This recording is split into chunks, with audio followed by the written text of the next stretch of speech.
oil price adjustment sa linggong ito, ating pag-uusapan kasama si Director Rino Abad ng Oil Industry Management Bureau ng Department of Energy. Director Abad, magandang tanghali po. Hello? Yes, Director, live po kayo sa Bagong Pilipinas ngayon. Hindi ko ma-clear yung ano? Director Abad, kayo po ay naririnig ngayon sa Bagong Pilipinas ngayon. Good afternoon po. Opo? Sige ho. Yes, Director, may namumuro daw pong rollback sa linggong ito. Gaano po kalaki ang inaasahang rollback sa presyo ng mga produktong petrolyo ang ating mga kababayan at mga motorista? Well, mayroon ho tayong inaasahan na rollback sa lahat ng petroleum products, no? Gasoline, diesel, and kerosene. Ang diesel at kerosene ho, more or less, aabot ho ito ng 1 peso. Ang gasoline ho ay baka less than 1 peso. Okay. Sa ipatutupad po na rollback, ano po ang pangunahing dahilan? May kinalaman po ba ang ceasefire sa Israel at Gaza o may iba pa pong dahilan? Well, may yung mga recent no na mga prevalent outlook na lumalabas sa mga reports. Unang-una lumabas ho yung delayed US Fed rate cut. So yung Federal Reserve ng US, wala hong binago dun sa kanilang interest rate. So diyan ho inaasahan sana ng of course ng bansang US na magbababa ang Federal Reserve pero hindi ho nangyari 'yon. So medyo pahirapan pa rin ho sa kanila ang pangungutang, paggamit ng pera kasi medyo mataas ho, above 5% ang interest rate ng mga banks nila sa US. So wala hong pagbaba na nangyari. So medyo mahirap pa rin ho ang sinasabing economic growth na inaasahan dahil sa maluwag na paggamit ng pera.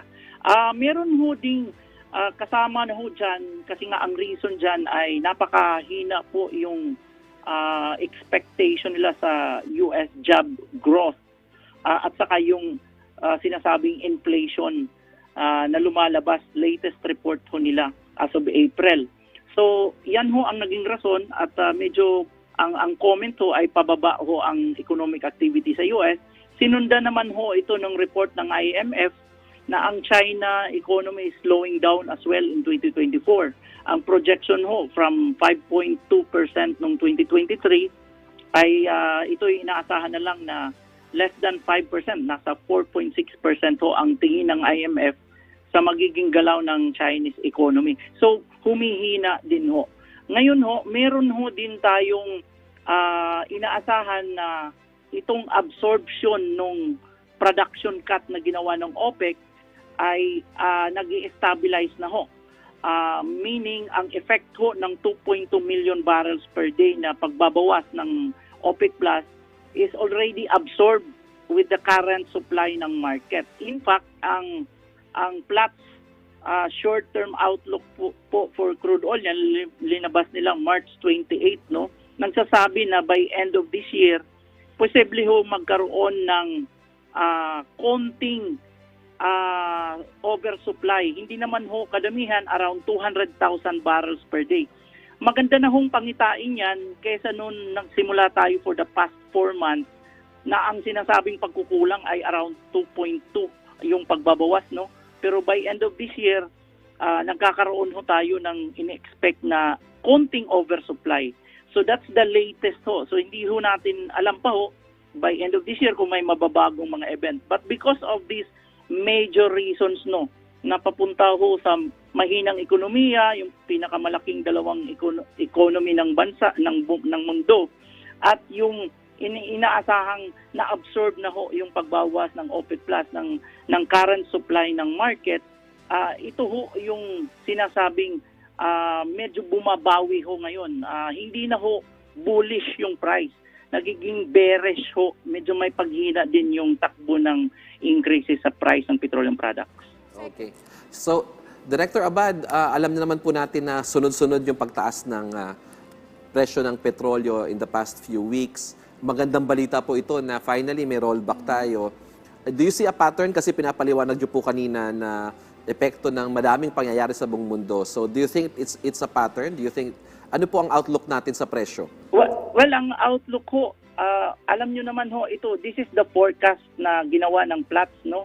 To give figures, no, para lang maintindihan ng ating mga kababayan. This is April 12 ho, na latest na nilabas ng Global Platts. Ang Dubai crude ho, ngayon, in-expect na by May, nasa 85.40 ang US dollar per barrel. But by December ho, it will go down as low as 79. So that's a good thing kasi bumabalik na naman ho tayo dun sa 70 territory. Please note na nung kataasan ho nung April 30 na lang, yung katastasan na lang. No, I would look at probably April 11, nasa 90.89 ho ang US dollar per barrel. So that's way below yung in-expect ko natin na by December nasa 79 na lang ho, from 90 to 79. So yan ho ang sinasabing bearish no yung outlook for the rest of the year. Again, we're not discounting, baka na naman meron ho na namang ibang mga event na mangyari na again magpupush na naman na umingkris ang price. But for now, medyo bearish ho, meaning may kahinaan ho yung outlook ng pagtataas ng price. Sir, kumusta naman po ang supply at demand ng petrolyo sa malalaking bansa sa ngayon?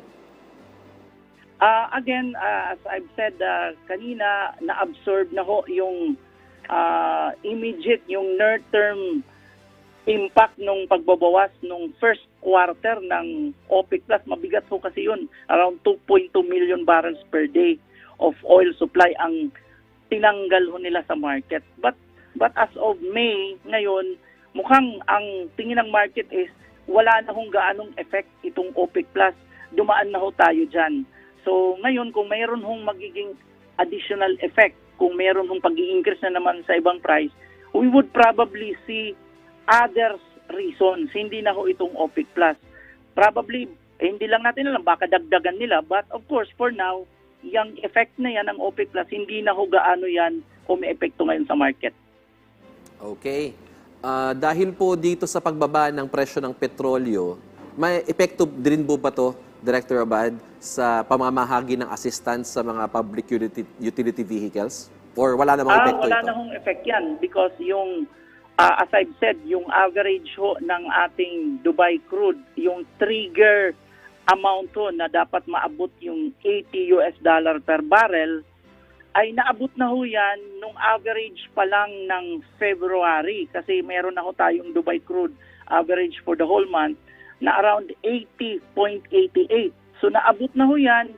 Ang Department of Energy nagbigay na ho ng certification to the DOTR and LTFRB, and of course to the Department of Agriculture. Meron ho din tayong subsidy program for farmers and fishermen. Pareho ho yung requirement ng trigger amount ng dalawang agencies na yan.